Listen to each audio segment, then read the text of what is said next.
Siguiendo con lo que son las células de primera generación, hay que decir que para aplicaciones terrestres tenemos las de silicio, consisten en este material semiconductor, mientras que para las que hay instaladas en satélites fuera de la atmósfera, el arsenuro de galio da mejores resultados. En todo caso, todas ellas son cristalinas. No es lo mismo cristalinas que amorfas, ya lo veremos. En el caso del silicio, bueno, también en el caso del arsenuro de galio, pero nos concentraremos en las aplicaciones dentro de la Tierra, terrestres. El material, o sea, las células, provienen de obleas, de obleas. Es un método de trabajo, o sea, las obleas son superficies, básicamente superficies de silicio con un grueso pequeñito.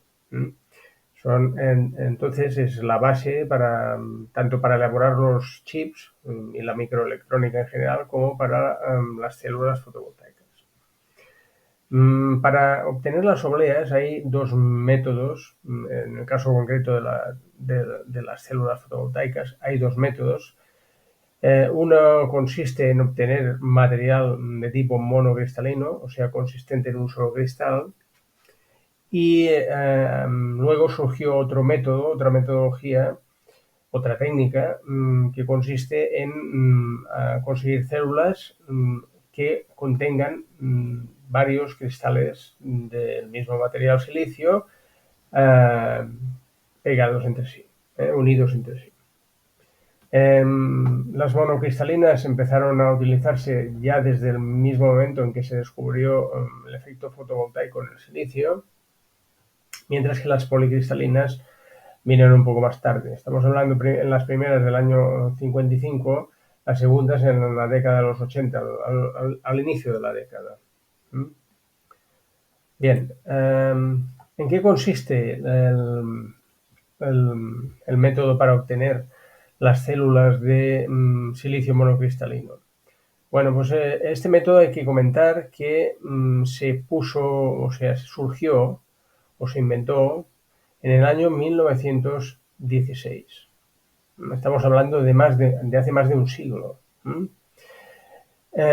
Este método se conoce por el nombre de su inventor, el químico polaco, cuyo nombre no puedo pronunciar, no sé, creo que en el idioma polaco no es lo mismo que yo pronunciaría y por lo tanto me abstengo de hacerlo.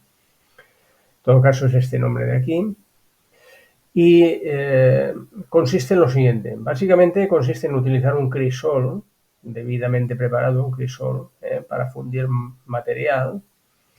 Y dentro del crisol ya a una alta temperatura se introduce lo que es los restos de la industria microelectrónica, de la industria de los chips. A la hora de hacer las obleas para los chips, pues hay parte de ellas en el proceso de cortado que quedan como restos, no se van a aprovechar, pero siguen siendo silicio. Entonces lo que se hace es introducirlo en el crisol para hacer las obleas de monosilicio para la industria fotovoltaica. Entonces este es el primer paso, fundir estos restos, estos residuos. El siguiente paso consiste en introducir lo que se llama una semilla, un cristalito pequeño de silicio, unida a un material, bueno, aquí podríamos decir que es una cuerda, pero realmente pues es algún tipo de hilo, bueno, de un material que no sé concretar cuál es, pero bueno, el resultado es como si estuviera colgado de una pequeñita, o sea, de una cuerda fina, y se hace girar siempre, se hace girar, y se va introduciendo dentro del crisol hasta llegar al fondo. A partir de ahí, lo que se hace es, sin dejar de rotar esta cuerda, se eleva, se va elevando, se va extrayendo, de una manera lenta. Tanto la rotación como la traslación de esta cuerda hacia arriba se hace de una manera lenta. De tal manera que se va depositando el material fundido sobre esa semilla, la va haciendo crecer Y como el proceso es lento, esto da tiempo al material para organizarse y adherirse a la semilla formando un único cristal. O sea, la base es la lentitud del proceso. Bien, conforme se va extrayendo se echa hacia arriba esta cuerda, va saliendo el material ya depositado en forma de un único cristal y con forma cilíndrica. Va siguiendo el proceso hasta que ya queda muy poco, no desaparece totalmente, pero queda muy poco material fundido, muy poco silicio fundido, y lo que se ha obtenido es una barra cilíndrica monocristalina, un único cristal en todo su volumen. Un cristal es una estructura perfectamente ordenada de enlaces sin ninguna rotura. Idealmente sin ninguna rotura. Como digo, este proceso es antiquísimo, estamos hablando de hace más de un siglo, pero se sigue utilizando tanto para la industria microelectrónica como para la industria fotovoltaica. Bien, lo que he explicado es una cosa muy esquemática. El proceso, claro, evidentemente la tecnología que se necesita es bastante la más elaborada, aunque el esquema que os he explicado sirve para explicar el proceso. Pero fijaos aquí como la temperatura, fijaos que es de color casi blanco, o sea, es una altísima temperatura del crisol, se introduce la barra con su semilla al final, o sea, en la punta, se introduce hasta el fondo y se va extrayendo de una manera lenta y girando siempre, y sale del crisol ya convertido en una barra. Aquí tenemos el crisol como es calentado mediante inducción, mediante una bobina, como tenemos en las cocinas de inducción. Pero esta es a muy alta temperatura. Pensad que el silicio tiene un punto de fusión muy elevado. Estamos hablando, bueno, no lo sé, no me atrevería a decir cuántos grados, pero bastantes. Yo diría que más de 1000. En este momento no sé, no me acuerdo de ese punto de fusión. El caso es que es necesaria mucha energía, como veremos más adelante. Aquí podemos ver cómo todo el proceso tiene que presentar una limpieza extraordinaria. El número de partículas en el aire se cuentan en partes por millón, pero en un volumen muy grande de aire. Fijaos que los monos que tienen los empleados, los técnicos, bueno, nos recuerdan un poquito a lo que hemos visto en los hospitales cuando la pandemia de COVID. O sea, hay que dotar de una asepsia enorme, total, al personal, de tal manera que no haya la transmisión de ninguna impureza. Se está trabajando con atmósferas muy puras, muy puras. Bien. Una vez enfriado, pues podéis observar el tamaño de las barras de silicio monocristalino en comparación con las dimensiones de una persona. En este caso, el técnico que está midiendo algo sobre esta barra. Puede ser que la temperatura, para controlar si ya está totalmente enfriado o no. En cuanto al material silicio policristalino, el proceso, si bien utiliza un crisol también, hay que decir que este crisol no es cilíndrico, es un crisol en forma de paralelepípedo, rectangular. Se le introduce igual el material, los restos de la industria microelectrónica, se funde y lo que se hace es, mediante un émbolo, se extrae por el otro extremo el material a una velocidad ciertamente mayor que la que era para el material monocristalino, o sea, la velocidad de extracción del horno es mayor, con lo cual el proceso de enfriamiento es rápido, no hay rotación, y todo esto confluye en que la estructura consista en múltiples cristales más o menos grandes, unidos entre sí. Aparecen pegados, adheridos entre ellos, pero con perfectas interfaces también entre ellos, de tal manera que hay enlaces rotos. Y ya os dije que en los enlaces rotos las recombinaciones, o sea, es causa de recombinación, porque ahí tienes trampas donde se pueden capturar electrones libres y entonces recomponer enlaces. Y esto lo que genera es una pérdida de rendimiento, de eficiencia energética de la célula, a la hora de convertir energía solar en electricidad. La visión, si contemplamos la superficie del material, veremos que se pueden distinguir perfectamente los cristales adheridos entre ellos en esta superficie. Hay que decir que esta es una célula ya terminada de polisilicio, una vez cortada, como veremos ahora a continuación, y lo que se destaca más en ella es que esta muestra los cristales de que está compuesta. Es fácil de verlos. Es como un aglomerado. En el caso de madera, en la madera aglomerada se pueden también ver las virutas, ¿no?, que están unidas entre ellas, ¿vale? Pues esto es parecido, es un paralelismo que se puede hacer. En cambio, en las monocristalinas no hay esto, se ve la superficie perfectamente uniforme. Antes de seguir, sí que valdría la pena comentar algo, y es el tema de los conductores.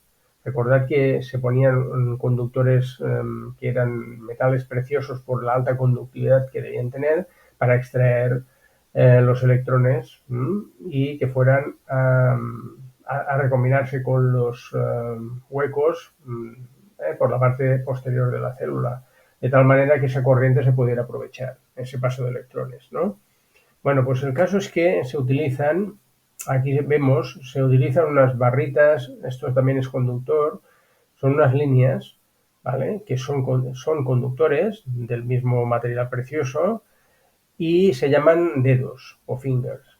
Se llaman dedos y van recogiendo los electrones que provienen de la fotogeneración. Se utilizan muchos en paralelo, de tal manera que la resistencia global de todos ellos, al estar en paralelo, se reduce bastante. Recordad que la combinación de resistencias en paralelo reduce la resistencia del conjunto. Y observad también que, bueno, que tenemos dos barras, ¿vale?, que se llaman barras colectoras o barras bus, que lo que hacen es recoger los electrones de los fingers, de los dedos, ¿vale?, y ya llevarlos hacia afuera. Estas barras posteriormente, para montar los módulos, se irán uniendo para formar la serie. Estas barras que aparecen delante, pues se contactarán por la parte posterior a la siguiente célula y la otra pues con la otra de la misma manera, de tal manera que hagan un string. Las corrientes en los dedos son mucho más pequeñas, bueno, lógicamente, que por las barras que van a recogerlos. Aquí salen muchos más electrones por milímetro cuadrado. Entonces, lo que interesa es que la resistencia se siga manteniendo con un límite máximo y eso implica utilizar secciones más gruesas. Por eso parecen más gruesos. Y se utilizan dos, bueno, en principio también se reduce la resistencia porque están en paralelo, pero aparte lo que se consigue es que haya redundancia, de tal manera que si hay un corte por algún accidente, pensemos que estas células están siempre a la intemperie. Y bueno, en la intemperie hay más peligros que no si están en un ambiente cerrado. Bueno, pues si hay un corte en una de ellas, en una de las barras, la otra puede seguir conduciendo la electricidad. Aumenta solo la resistencia del conjunto, pero bueno, aún se puede aprovechar energía. Aquí en esta parte explico un poco cómo se consigue obtener las obleas a partir de las barras que han salido de un proceso u otro. En este caso, en la figura, se trata de una barra salida de proceso para fabricar policristalino. Lo que se hace es cortarlas mediante una sierra de hilo, pero bueno, podemos decir de multihilo, de tal manera que se haga el proceso de una sola vez. Se pasa este hilo, o sea, estos tambores mueven los hilos a alta velocidad, son muy cortantes, muy abrasivos, y entonces se desplaza el bloque a través de estos hilos y va siendo cortado y forma las obleas. ¿De acuerdo? Esto es en el caso del polisilicio. Para el monosilicio estaremos hablando de lo mismo. En vez de la barra ser de forma de prisma rectangular, pues es en forma cilíndrica. El caso es que una vez cortadas, las obleas aparecen de un color grisáceo, pero muy clarito. Esto quiere decir que reflejan mucha luz y esto no interesa. Por lo tanto, lo primero que se hace es protegerlas con material, con una RC, con una capa antirreflexiva. Bueno, hay que decir que de hecho no es lo primero que se hace poner la capa antirreflexiva, sino que lo primero que se hace es convertir este material en tipo N. La barra de silicio, de hecho, ya tiene también los átomos aceptadores que la convierten en un material de tipo P, con más huecos que electrones. Entonces lo que se hace es hacer crecer por métodos químicos una capa, el emisor de tipo N. Y luego se procede a taparla con una capa antirreflexiva. ¿De acuerdo? Vemos aquí, ¿no?, curiosamente, que la barra de monosilicio no es cilíndrica. Es de una forma, bueno, casi es un prisma rectangular también, pero los vértices están como cortados. ¿Esto a qué se debe? Bueno, pues la explicación es la siguiente. En los tiempos bastante antiguos, cuando empezó todo esto, se fabricaban las obleas cilíndricas de monocristalino y se conectaban en serie entre ellas, se formaban strings que iban sobrepuestos a un panel rectangular, a un módulo rectangular, ¿no? Bien, podemos observar que el hecho de ser unas obleas de tipo circular no favorece mucho que se aproveche el espacio o la superficie del panel donde van pegadas, ¿de acuerdo? Donde van agarradas. Esto lo que hace es reducir la superficie efectiva del módulo. Y eso pues conlleva a tener menos potencia generada. Se pensó entonces en la posibilidad de hacerlas cuadradas para integrarlas mejor en una estructura básicamente rectangular. Claro, el problema es que cuando tenemos una estructura de este tipo, cuadrada, quiere decir que tenemos que sacrificar, bueno, si queremos cortar la célula que en principio era redonda, ¿vale?, era circular, para convertirla en cuadrado hay que recortar mucha célula y pensemos que estos procesos que se hacen en horno requieren mucha energía. Si nos quedamos con prácticamente la mitad del material al hacer estos cortes, pues perdemos la mitad de energía que hemos invertido en su fabricación y esto no es bueno, no es eficiente. Entonces lo que se pensó es en por hacerlo maximalmente cuadradas, pero no totalmente cuadradas, de tal manera que se aprovechara más material. Entonces, lo que se pensó es en hacer básicamente cuadrados, es decir, que dibujar a mano alzada no es mi mejor arma, pero fijaos que al hacer casi cuadrados, pero dejar parte de la célula original, lo que se consigue es una estructura que sea muy parecida a un cuadrado, pero manteniendo los vértices no puntiagudos, digamos, entre comillas, sino, ¿vale?, unos vértices más suaves.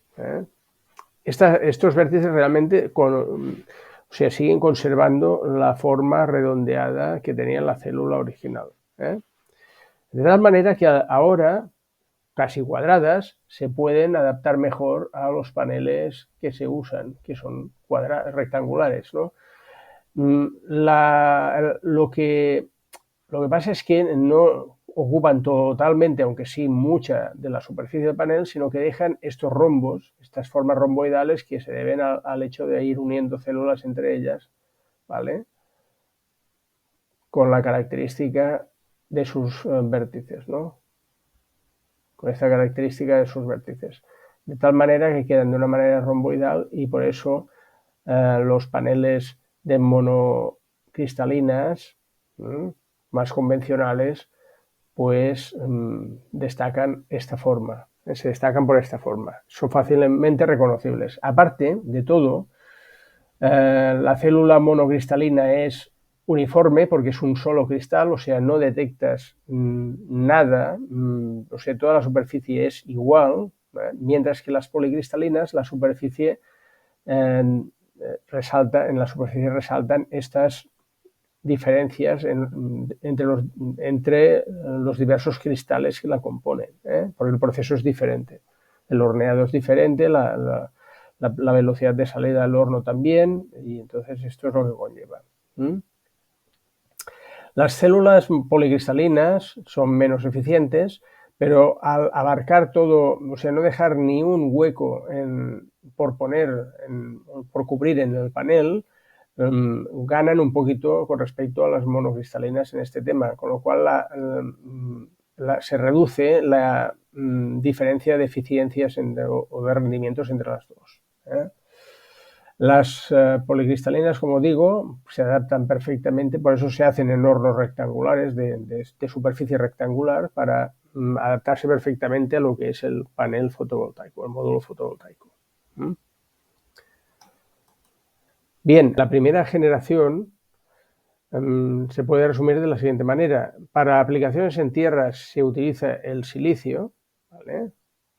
Y para aplicaciones en espacio se utiliza el arsenuro de galio, porque es más robusto frente a los problemas que hay en el espacio exterior. La atmósfera, pensemos que nos protege de la cantidad de partículas de alta energía que hay fuera en el espacio y que afectan mucho, por ejemplo, a lo que es el silicio, las células de silicio. Son menos resistentes a este bombardeo de partículas de alta energía.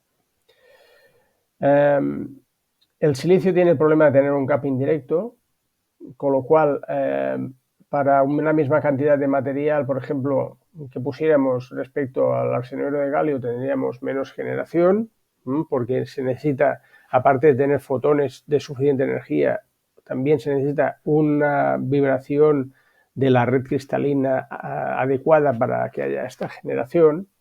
Entonces lo que se hizo es aumentar el grueso de las células de tal manera que por probabilidad, pues si no habían enlaces que presentaran esta situación, pues más adelante en el mismo material hubiera algún enlace con estas características para poder fotogenerar.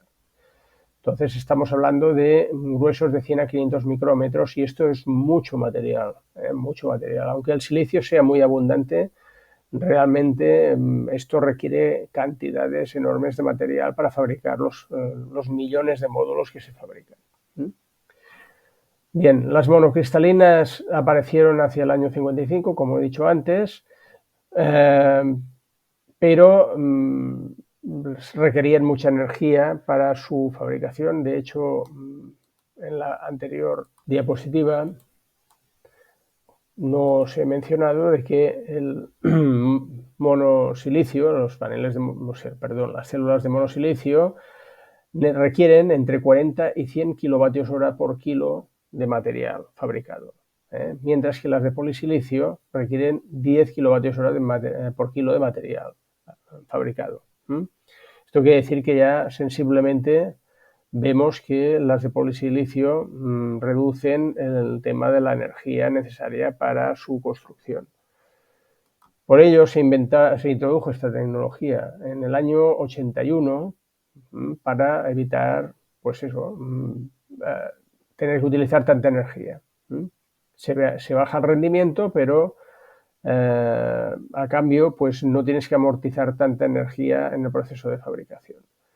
Aquí tenemos otra vez la célula de polisilicio y la célula de monosilicio. Observemos que aquí la superficie es uniforme y aquí la superficie se nota, se detectan los cristales. Bueno, en todo caso, como es el mismo material, la tensión de circuito abierto es de unos 0,6 voltios.